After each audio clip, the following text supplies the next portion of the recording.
Gym केल्याच्या नंतर एक गोष्ट जाणवली. आता जे माझ्यासारखे म्हणजे ज्यांचं फॅट वाढलेलं आहे, पोट वगैरे वाढलं आहे, मी त्यांना सजेशन देतो, सल्ला देतो, की जिम फक्त तुमचा फॅट लॉस नाही करणार.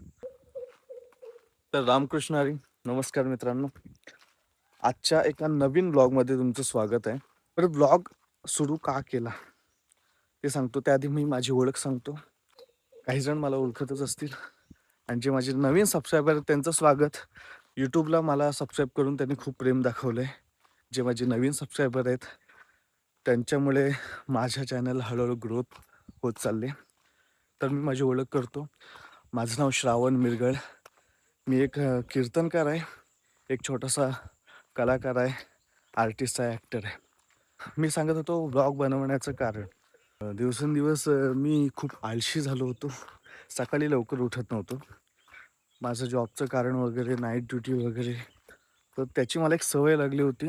रोज सकाळी उशिरा उठायची. म्हणजे कधी-कधी 10-11, कधी-कधी 12 वाजेपर्यंतसुद्धा झोपलोय. मग वाटलं मनाला की नाही, आपण खूप आळशी होत चाललो. तर जरा सकाळी लवकर उठलं पाहिजेत. 2-3 महिन्यापासून जिमसुद्धा चालू आहे आपली. पण जिम संध्याकाळच्या वेळी करतो. जिम केल्याच्या नंतर एक गोष्ट जाणवली. आता जे माझ्यासारखे म्हणजे ज्यांचं फॅट वाढलेलं आहे, पोट वगैरे वाढलं आहे, मी त्यांना सजेशन देतो, सल्ला देतो, की जिम फक्त तुमचा फॅट लॉस नाही करणार. जिम तुमची फक्त मसल स्ट्रॉंग करणार, बोन स्ट्रॉंग करणार.